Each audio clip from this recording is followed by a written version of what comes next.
Hi, I'm Beck Lane and this is Studio 120, and this is a painting we've seen before in other videos.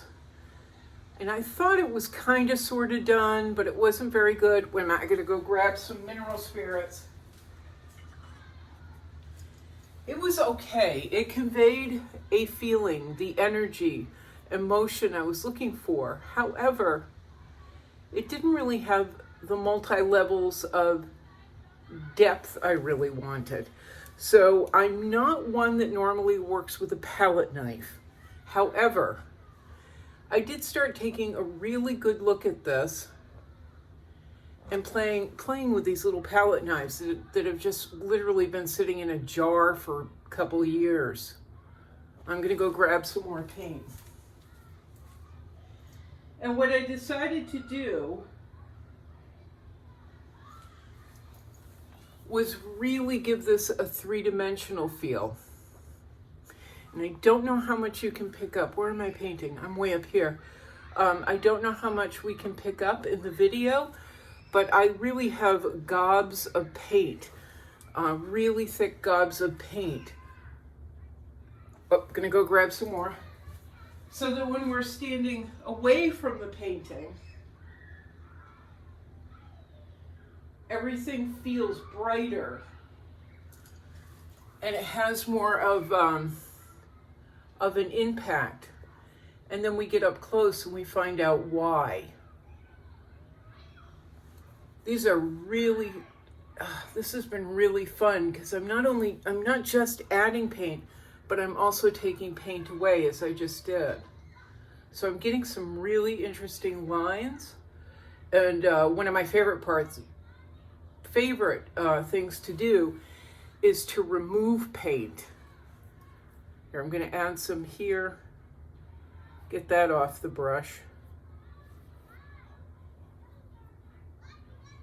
Then I'm going to just go clean it, get some mineral spirits, and we'll find a little piece to kind of clean up. But this is fun because look at it, I'm adding color, more layer of color, just brushing, like for instance, this red off the putting down the red paint that's on the brush. But I'm also creating, God, this is going to be so hard, a divot that goes all the way down to the canvas, and then these ledges. So it's really got a nice three-dimensional feel. And as I said, it's more impactful.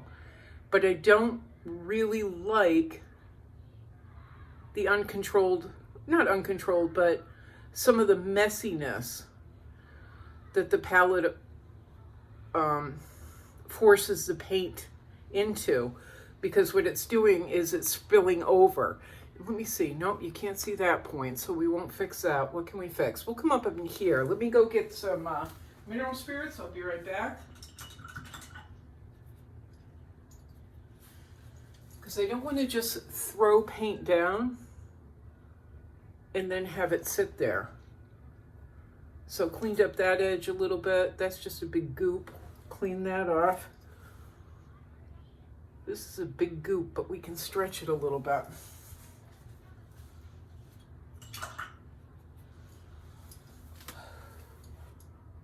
This looks like chaos, but it's somewhat controlled chaos going on. Go grab some more mineral spirits.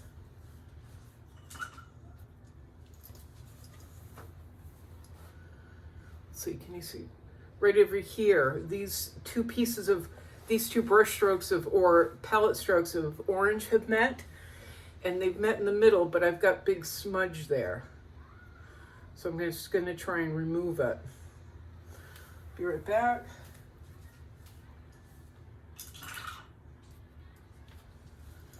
Because I don't want just plain old palette strokes. I've got to have more. And a lot of my work is not just what you put down, but what you remove too. So I just removed some from the center, a little bit going up in the middle. Let's make a divot in here as well. But this has been fantastic. Just figuring out to layer the paint. in these big, thick strokes from the palette knife using all this paint that I never thought about doing before. I guess I'm palette knife adverse because a lot of times I feel people overuse their palette knife and they use it in place of a brush, which is fine, but sometimes they just overuse it and get a little lazy. Look down here. Then when I scoop out the center of a thick palette knife stroke, it gives it even more dimension and allows more color to show through than just leaving the brush stroke down. I'm gonna go grab some more mineral spirits. So this is something I just suggest you try. Putting down oh God. Ugh.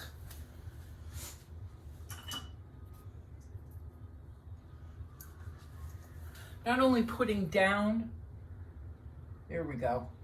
Not only putting down a palette knife stroke, but also finding, actually playing with the paint and molding it by taking a brush and just kind of with mineral spirits and scooping it out so it cleans the line. What can you see best? What line can you see best? All right, you can see this line best. Let me go grab some more mineral spirits.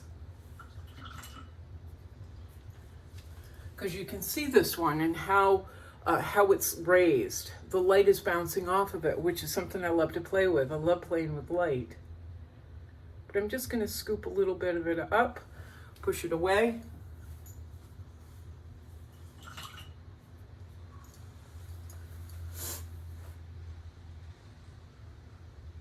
Let's try it again.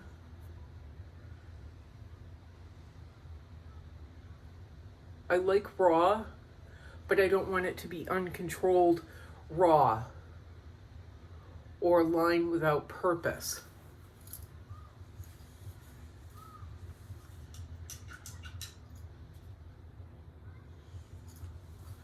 Just want to add a brush of color here because it looks a little muted. I don't want muted either. This painting is all about energy. It's about energy and abuse and how abuse travels from one nucleus or one human being to another, whether it's generational or in real time, person to person. So I want to keep that in mind, but I also want to make sure that I do the subject proud and I show respect for it, not just slap paint down. So I'm going to continue to do this. I mixed the oil paint, what is that, with Neo McGilp. And the Neo McGilp, I didn't know how long this would take to dry. I figured it would be days. So I put it in my storage room, in my back painting room, storage room, and let it sit. And the Neo McGilp and the oil paint that I applied late last night, didn't completely dry, but it was tacky enough where I could push it around and play with it and not really remove anything. It wasn't terribly, terribly wet. So this is what I'd suggest, is that you give this a try. Applying and removing the paint using palette knives. I have several different sizes, but applying it with the palette knife and removing some with the brush. Just really play with it so you can get more of a sculpting feel in what you're doing. I've done it up here in titanium white and whites. As you can see, lots of oranges and yellows. Yeah, I think I'm going to spend some of today sharpening this up a little bit so I'm more comfortable with it.